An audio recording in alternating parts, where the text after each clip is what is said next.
Hello बच्चों, आज हम अपने संचयन का पाठ हरिहर काका पढ़ने जा रहे हैं। उसकी समरी करेंगे जो कि एक बहुत ही अच्छी स्टोरी है। इसमें बताया गया है कि किस प्रकार इंसान लोभ में पड़ जाता है और वो अपने सारे रिश्ते नाते भूल जाता है। तो सबसे पहले हम इसकी रूपरेखा देख लेते हैं। पाठ की रूपरेखा। प्रस्तुत पाठ में लेखक मिथिलेश्वर ने ग्रामीण परिवेश, वर्तमान में पारिवारिक संबंधों पर चढ़ी स्वार्थ, लोभ, बुजुर्गों के प्रति उदासीन व्यवहार तथा धर्म के नाम पर अंधभक्ति को चित्रित किया है।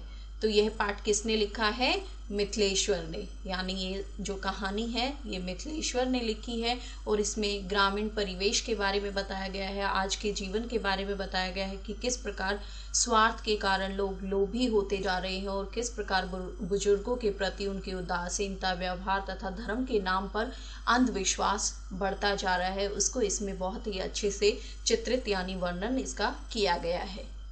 इस पाठ में हरिहर काका नाम का एक पात्र है और ये पूरा पाठ जो है हरिहर काका के ऊपर ही है। इसका मेन पात्र जो है वो है हरिहर काका, जिसकी अपनी कोई संतान नहीं है, परंतु उसके पास 15 बीघे जमीन है और वही जमीन उसकी जान की आफत बन जाती है। हरिहर काका के पास हालांकि अपनी कोई संतान नहीं है, लेकिन उनके पास थोड़ी सी जमीन है जो कि बाद में उनकी जान की दुश्मन बन जाती है। अंत में उसी जमीन के कारण उसे सुरक्षा भी मिलती है और लास्ट में क्या होता है, उसी जमीन के कारण ही उसको सुरक्षा भी प्रदान की जाती है। लेखक इस पाठ के जरिए समाज में हो रहे नकारात्मक बदलाव से हमें अवगत करवाना चाहता है कि आज का मनुष्य कितना स्वार्थी मनोवर्ती का हो गया है। तो इस कहानी के माध्यम से लेखक हमें क्या बताना चाहता है कि आज जो मनुष्य है वो अपने लोभ के कारण कितना स्वार्थी हो गया है और अपनी स्वार्थ पूर्ति के लिए वो कुछ भी करने के लिए तैयार है। चलिए पाठ की समरी देखते हैं। पाठ का सार। प्रस्तुत कहानी लेखक के गांव की अपनी कहानी है, यानी लेखक ने अपने ही गांव की कहानी लिखी है। हरिहर काका की दशा बहुत खराब है, वे बीमार हैं। जो हरिहर काका है वो बहुत ज्यादा बीमार हैं। लेखक उनसे मिलने जाते हैं पर हरिहर काका उनसे बात तक नहीं करते हैं। उन्हें बड़ा आश्चर्य होता है। वे सोचने लगते हैं कि हरिहर काका मेरे दोस्त जैसे हैं और मुझसे कभी कोई बात नहीं छुपाते हैं। यानी जब लेखक हरिहर काका से मिलने जाता है तो हरिहर काका लेखक से बात नहीं करते हैं, इसलिए वो थोड़े से उनको देखकर हैरान हो जाते हैं और सोचते हैं कि जो हरिहर काका है वो मेरे दोस्त की तरह हैं। पहले वो मुझसे कभी भी कोई बात नहीं छुपाते थे, पर आज वे मुझसे क्यों नहीं बोल रहे हैं। लेकिन उनको बहुत ही अजीब लगता है कि आज वो उनसे बातें क्यों नहीं कर रहे हैं। हरिहर काका के साथ क्या हुआ यह बताने से पहले लेखक अपने गांव के बारे में, विशेषकर मंदिर के बारे में बताते हैं। हरिहर काका के साथ क्या हुआ, वो क्यों नहीं बात कर रहे हैं, उससे पहले लेखक क्या बताना चाहता है, हमें उस गांव में एक मंदिर है उसके बारे में जो बहुत ही प्रसिद्ध है, उसके बारे में वो हमें बताना चाहते हैं। यह मंदिर उस क्षेत्र की सबसे बड़ी ठाकुरबाड़ी है। यानी ये मंदिर जो है उस गांव की या उस क्षेत्र की जो है वो बहुत ही यानी सबसे बड़ी ठाकुरबाड़ी है। इस मंदिर को किस नाम से जाना जाता है? ठाकुरबाड़ी के नाम से। लोग तन मन धन से इसके प्रति समर्पित हैं और लोग पूरी तरह से इसके प्रति समर्पित हैं। उनके मन में उसके प्रति श्रद्धा के भाव हैं। इसके मुखिया महंत जी हैं और इसके मुखिया कौन है? ठाकुरबाड़ी के मुखिया महंत जी हैं।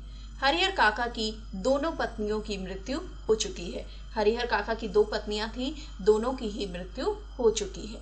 उनकी कोई संतान नहीं है और अब हरिहर काका की कोई भी संतान नहीं है। वे अपने भाइयों के परिवार के साथ ही खुश हैं, यानी वो अपने भाइयों के परिवार के साथ ही रहते हैं और वो बहुत खुश हैं।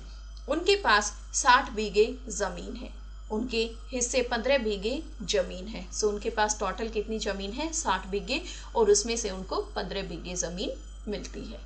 घर में उनकी हालत ठीक नहीं है, उन्हें कोई नहीं पूछता है। यानी हरिहर काका को घर में कोई भी नहीं पूछता है। वो अपने भाइयों के परिवार के साथ रहते हैं लेकिन घर में उनको कोई भी नहीं पूछता है। एक बार उनके यहाँ कोई मेहमान आता है, घर में अच्छा भोजन बनता है पर हरिहर काका को खाने को रूखा सूखा ही दिया जाता है। एक बार क्या होता है, उनके घर में कोई मेहमान आता है तो घर में अच्छे से भोजन बनता है, अलग अलग प्रकार के पकवान बनते हैं, लेकिन जो हरिहर काका है उनको वही रूखा सूखा खाना ही दिया जाता है। यह देखकर काका गुस्सा हो जाते हैं और थाली आंगन में पटक कर चिल्लाते हुए बाहर चले जाते हैं।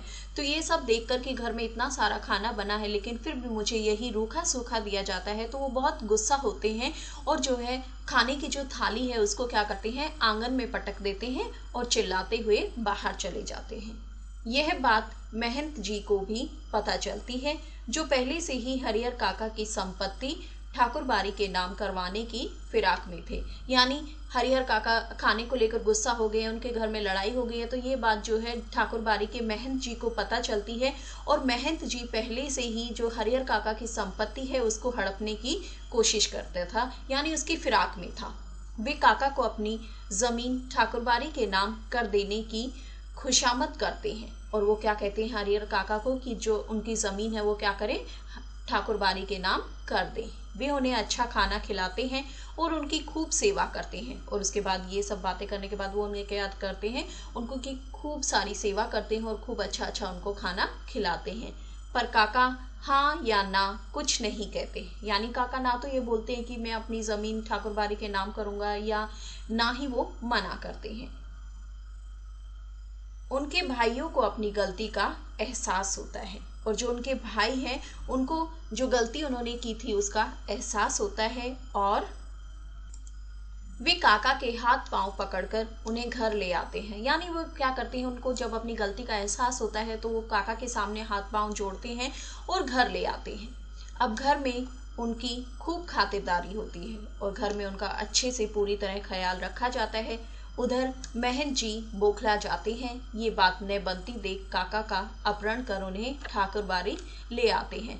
यानी जब परिवार वाले उनको घर ले जाते हैं तो जो महंत जी हैं वो बौखला जाते हैं, गुस्से में आ जाते हैं, क्योंकि अब उनकी बात नहीं बन रही थी, क्योंकि उनको क्या चाहिए थी, उनको हरिहर काका की जमीन चाहिए थी। इसलिए वो क्या करते हैं, काका का अपहरण कर लेते हैं और उन्हें ठाकुरबाड़ी में ले आते हैं। काका के मना करने पर भी वे जबरन उनके अंगूठे का निशान सादे और लिखे कागज पर ले लेते हैं। यानी हरिहर काका तो मना करता है लेकिन फिर भी क्या करते हैं, वो लोग जबरदस्ती उनसे उनके अंगूठे के निशान ले लेते हैं।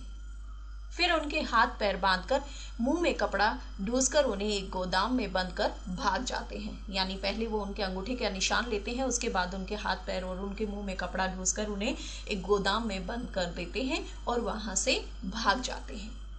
काका के भाई पुलिस लेकर आते हैं और काका को छुड़वाते हैं और जो हरिहर काका के भाई थे वो क्या करते हैं, वो उनको ढूंढते हुए पुलिस को वहां लेकर आते हैं और हरिहर काका को वहां से छुड़वाते हैं। अब घर में काका की कड़ी सुरक्षा कर दी जाती है। धीरे धीरे उनके भाई उन पर जबरदस्ती करते हैं कि वे जमीन उनके नाम लिख दें। अब हरिहर काका के भाई उनको छुड़वा तो लाते हैं लेकिन बाद में वो क्या करते हैं, वो भी उनकी जमीन ही लेना चाहते थे, तो वो भी उसके लिए उनके साथ जबरदस्ती करते हैं ताकि वो जमीन उनके नाम लिख दें। लेकिन काका अब चतुर और ज्ञानी हो गए हैं। वे समझने लगे हैं कि जमीन हाथ से जाने के बाद कोई उन्हें नहीं पूछेगा। यानी इतना सब कुछ हुआ है हरिहर काका के साथ, तो उनको अच्छे से समझ आ गया है कि सब लोगों को मैं नहीं बल्कि मेरी जमीन चाहिए। तो उनको भी अब ये इतना ज्ञान मिल चुका है, वे भी बहुत चतुर हो गए हैं कि वो समझने लगते हैं कि अगर मैं जमीन को दे देता हूँ तो मेरे को कोई भी बाद में पूछेगा नहीं। उनके सामने इसके कई उदाहरण हैं। इस मामले में गांव वाले भी दो गुटों में बट गए हैं। यानी उनके सामने कई सारे एग्जाम्पल भी थे, पहले भी कुछ लोगों ने ऐसा किया था, उसके बाद जो है उनको कोई भी पूछता नहीं था। और इस मामले में क्या हो गया था, जो गांव वाले थे वो भी दो गुटों में, दो ग्रुप्स में बट गए थे। एक पक्ष काका के भाइयों का, तो दूसरा पक्ष चाहता है कि काका अपनी जमीन ठाकुरबाड़ी के नाम लिख दे। यानी एक पक्ष क्या चाहता था कि जो हरिहर काका की जमीन है वो किसको मिलनी चाहिए, उसके परिवार वालों की, लेकिन जो दूसरा था वो क्या चाहता था कि जो जमीन है वो ठाकुरबाड़ी को मिलनी चाहिए या हरिहर काका उस जमीन को ठाकुरबाड़ी को दे दें। इस बार काका के भाई भी उनके साथ वही सब कुछ करते हैं जैसा महंत ने उनके साथ किया था। अब ज़मीन लेने के लिए जो उसके भाई हैं वो भी क्या करते हैं, वही सेम चीज़ रिपीट करते हैं जो कि ठाकुर बाड़ी के महंत जी ने किया था। वो भी उसको किडनैप कर लेते हैं, उसको बंदी बना लेते हैं, उसको मारते पीटते हैं और उसके भाई भी सेम वैसा ही उसके साथ करते हैं।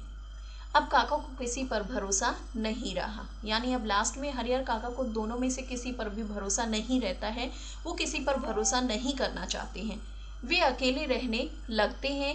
उन्हें अब दुनिया की समझ हो गई है, यानी अब वो क्या करते हैं, किसी पर भरोसा नहीं करते हैं और वो अकेले ही रहने लगते हैं, क्योंकि अब उनको दुनिया अच्छे से समझ में आ गई है। दुनिया की बहुत सारी समझ उनको हो गई है।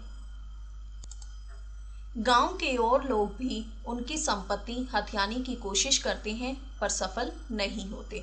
उनके भाइयों के सिवा और महंत जी के सिवा कुछ और लोग भी उनके जो संपत्ति है उसको हथियाने की कोशिश करते हैं, लेकिन कोई भी ऐसा नहीं कर पाता है। एक नौकर और कुछ पुलिस वालों के साथ वे बीमारी की हालत में अपना बचा हुआ जीवन काटने लगते हैं। यानी अब वो क्या करते हैं, हरिहर काका अकेले रहने लग जाते हैं तो उनको पुलिस भी सिक्योरिटी दे देती है और वो क्या करते हैं, एक नौकर और 2 पुलिस वालों के साथ ही रहना शुरू कर देते हैं। अब वे किसी से कुछ नहीं कहते, अब वे किसी से यानी कुछ भी नहीं कहते हैं, सब कुछ कहना बंद कर देते हैं। इस प्रकार इस कहानी के माध्यम से आज के ग्रामीण और शहरी जीवन में समा रही स्वार्थ, लोलुपता को दर्शाया गया है।